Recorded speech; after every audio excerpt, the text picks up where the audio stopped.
ariko ahangaha tugiye kuvuga ku mbuto yitwa kugwa neza. Imbuto yitwa kugwa neza kuyifite abagwa neza ari bo bazahabwa isi. None arakomeza akavuga ngo hahirwa abafite inzara n'inyota, umuntu wuzuye ibyiringiro bizamwereka kuzibana n'Imana iteka ryose. Umuntu w'umugwa neza utabiheshwa no kugwa neza nuko yabitse amafaranga menshi, adaheshwa kugwa neza nuko ari muzihe.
Ndabaramukije bakundwa bagabo bene data mwese aho muri kwisi abankurikirana, muraho mumeze neza mu mwami.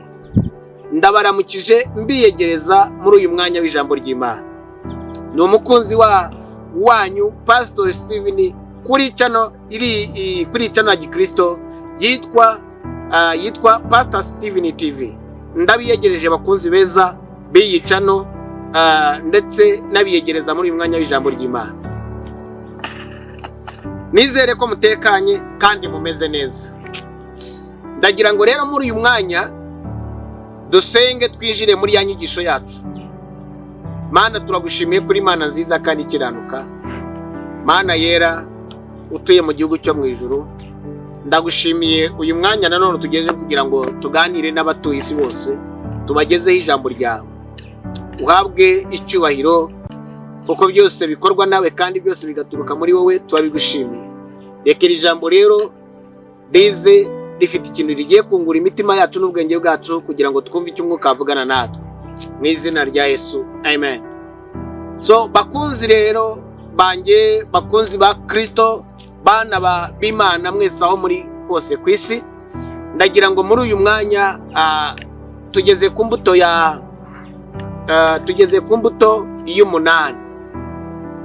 Ahashize hejuru twarebye imbuto yitwa gukiranuka.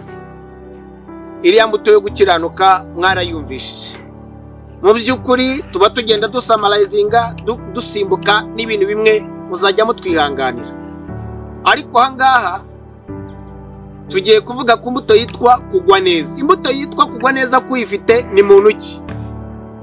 Iyo ni imbuto ya 9. Imbuto ya 9 yo mu buryo bwo mu mwuka, ku muntu uyifite ni umuntu udahindagurika mu mico ye. Umuntu udahindagurika mu mico ye, umuntu udahindagurika mu mico ye no mu myifatire ye, umuntu ufite ituze muri we ryo guturiza mu Mana. Uwo nguwo niwe mugwa neza. Umuntu udahindagurika mu mico ye, umuntu udahindagurika mu migirire ye, umuntu ufite ituze ryinshi mu mutima we. Uwo mukristo rero Bibiliya hari icyo yabivuzeho. Reka turebe muri Matayo turebe icyo Bibiliya ivuga, ukuntu Yesu yabivuze igihe yari ariko avuga ubutumwa bwo ku musozi. Nuko nanjye uyu munsi ndi kuri uyu musozi. So ndagira ngo rero ahangaha turebe umucunguzi wacu Yesu ukuntu yabivuze igihe yari ari ku musozi abwiriza ubutumwa bwiza. Muri Matayo 5 tugendeyo, ni ubutumwa Yesu yavuze ari ku musozi. Reka tujye muri Matayo 5. Matayo 5.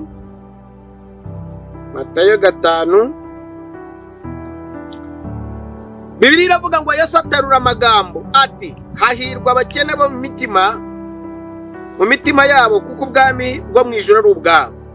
Hahirwa abashavura, kuko ari bo bazahazwa. Hahirwa abagwaneza, kuko ari bo bazahabwa isi.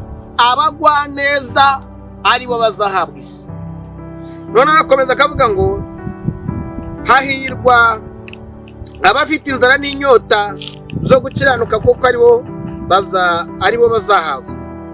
Hahirwa abanyembabazi, kuko ari bo bazagirirwa nazo kuko ari bo bazazigirirwa. Hahirwa ab'imitima iboneye, kuko ari bo bazabona Imana. Hahirwa abakiranuka, kuko ari bo bazitwa abana b'Imana. Turi ku mbuto yitwa rero kugwa neza, iri mu gitabo cy'Abagalatiya ibice byaho 5:22 kumanuka hepfo, tugeze ku mbuto y'umunani yitwa kugwa neza. Kugwa neza nk'uko twari dutangiye tubabwira mbere yuko tujya kuri ubutumwa bwa Yesu abivugira ku musozi muri Matayo 5.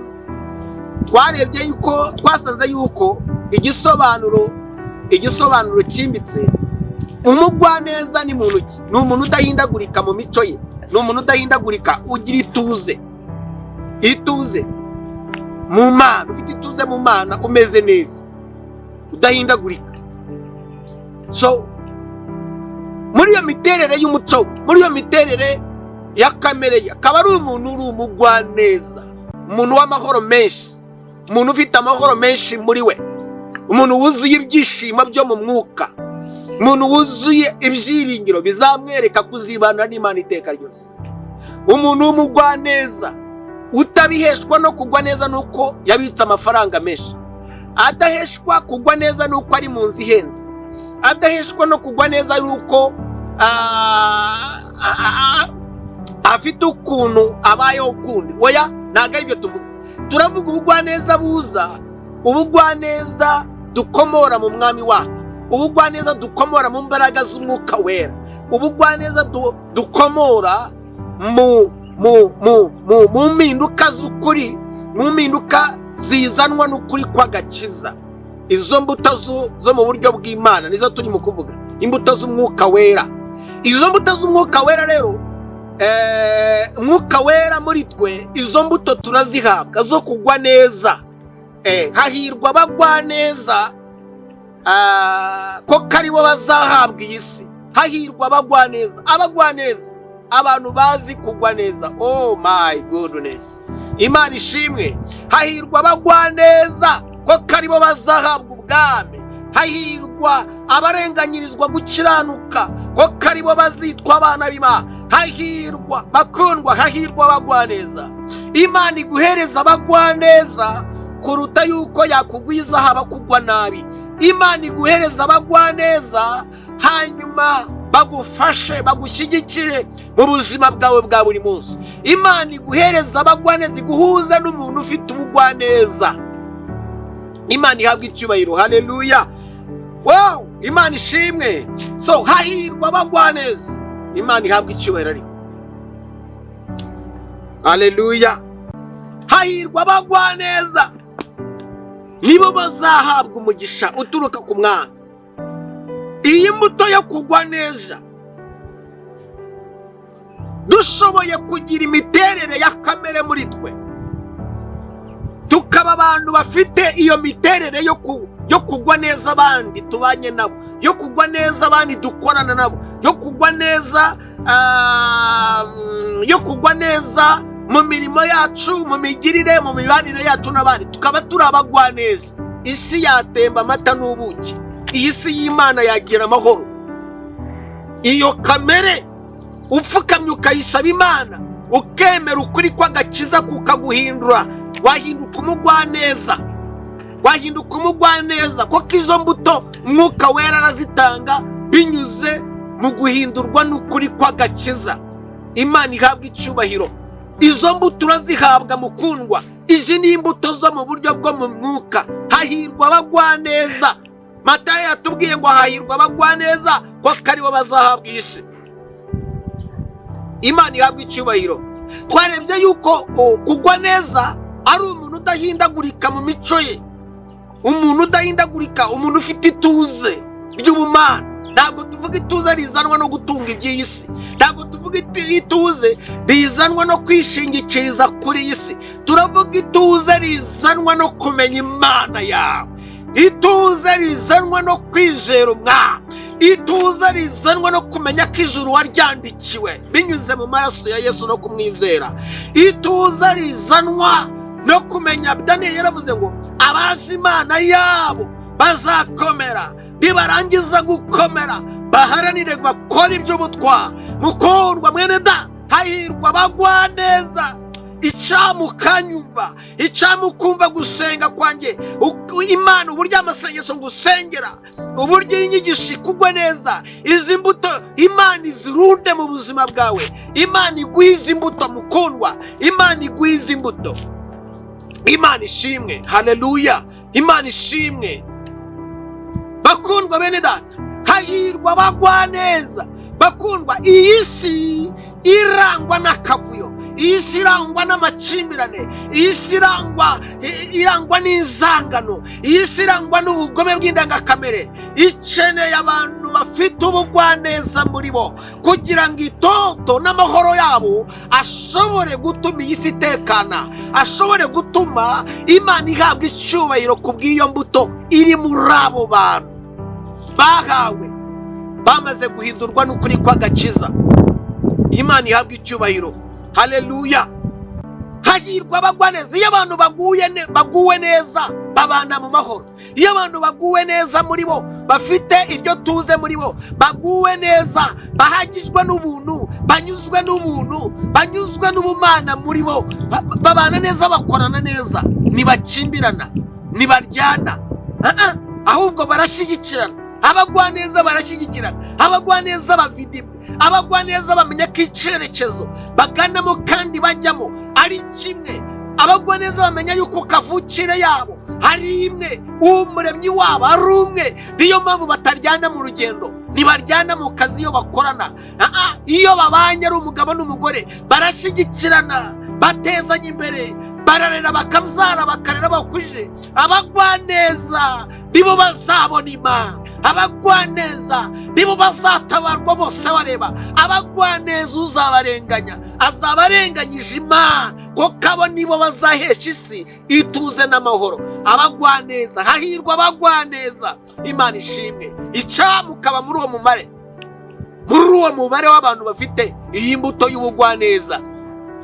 Ndagusengera hano wundi kugira ngo Imana iguhereze ubuzima bugwa neza abandi. Imana iguha ubuzima bwo kugwa neza abo mubana. Imana iguha ubuzima, iguha umutima muri kamere yawe, imenagura ibimeze nk'amashyiga, imenagura ibimeze nk'amabuye muri wowe, iguha umutima woroheje, wuzuye itoto, wuzuye ituze, wuzuye ibyiringiro, wuzuye amahoro, wuzuye gukiranuka, wuzuye kugwa neza, wuzuye kwihangana, wuzuye kugira neza.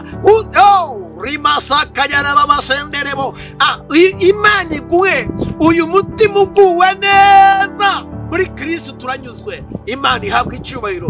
Muri Kristo turanyuzwe, turakomeye, turakataje, ibyiringiro muri we turabifite, ntabwo bihinduka, turakomeye mu Mwami. Imana ihabwa icyubahiro, haleluya, haleluya.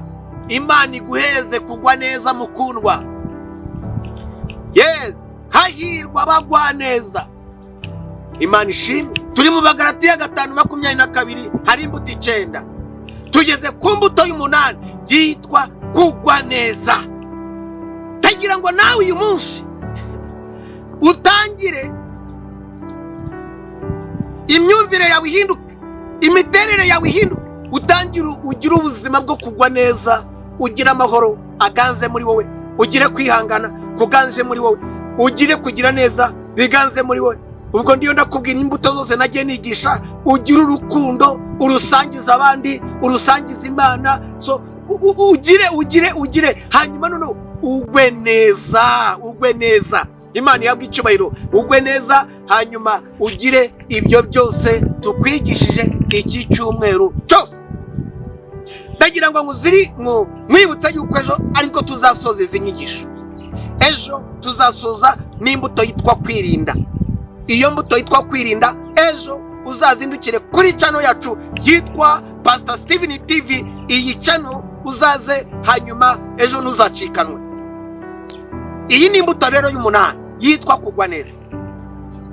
Matayo yabivuze ngo Imana ishimwe, kugwa neza. Impamvu abantu bagira akaduruvayo, abantu usanga barangwa n'amakimbirane, barangwa no kurwana, barangwa no gucana inyuma, barangwa no guhemukirana, ntago babagwa neza, ntago bafite ubwo bugwa neza. Iyo umuntu aguwe neza muri wewe, aririnda, aba ari umukiranutsi, aba ari inyangamugayo, ntago ahindagurika, ntago aba nk'umuntu uhindagurika nk'igicucu cyo mu kwezi kwa 9. Waya, umuntu w'umugwa neza arangwa no kudahindagurika mu mico ye n'imigirire, indangagaciro ze ntago zihinduka. So aba ari umuntu ufite amahoro menshi, aba ari umuntu ufite ubugwa neza. So kugwa neza ugomba kubiharanira, ukaba umugwa neza. Hari n'abantu bitwa amazina y'iko wajya kubarunguruka ugasanga ntago uko bitwa siko bari. Rero ndagira ngo Bibiliya nibitwita abagwa neza, niba Bibiliya twita abana b'Imana, mureke turangwe, ngezaho mbasaba mureke turangwe no kuba turabagwa neza muri society. Tugwe neza abana, tugwe neza imiryango yacu, tugwe neza inshuti zacu, tugwe neza abo tubana nabo, tubagwe neza. So duhinduka abagwa neza, tworoheje muri twebwe, ibintu byose byorohe, tube abana b'Imana, dushyigikirane, tubabagwa neza. Iyi mbuto yubake byinshi, wajya gusenyesha uburakari bwawe no guhubukana kamere no kutihangana kwawe. Reka iyi mbuto ipfukapfuka ahantu hose, hanyuma noneho iyi mbuto yitwa kugwa neza igushe neza ibintu byose wari ufitiye amashagaga n'amarere wendaga gusenyesha uburakari bwawe. Rero Imana iguhe kugwa neza umugore wawe, Imana iguhe kugwa neza umudamu wawe, Imana iguhe kugwa neza abo mukorana, uhinduka umugwa neza, ikigo kizatera imbere, igihugu kizunguka, ibintu byose bizagira amahoro, nurangwa no kubura umuntu uri umugwa neza mu bintu byose. So Imana rego umugisha, reka dusengane. Yari imbuto yitwa kugwa neza mbasangije kuri uyu munsi. Uzirikane ko ejo ariko tuzasoza iri somo ryacu. Ejo tuzigisha ku mbuto yitwa kwirinda, nabyo tuzareba. Tuba tuvuze dusamarazinze, tubasabiye umugisha w'Imana. Reka dusengane. Mana yacu mu izina rya Yesu, nsabiye abana bawe bose, iyi ni imbuto y'umunani yitwa kugwa neza. Ndabasabiye mu izina ry'Umwami wacu Yesu Kristo, mbasabiye umugisha, mbasabiye kugira aya mavuta y'ubugwaneza, mbasabiye aya mavuta y'ubugira neza, mbasabiye Mwami amahoro n'umutekano. Shengeye igihugu cyanjye urisheho kukirinda, ugihe umugisha, abayobozi bacu baha umugisha mu izina rya Yesu. Itorero ryawe urihagurutse uriho umugisha, abakomeye, aboroheje, ingeri zose mu bantu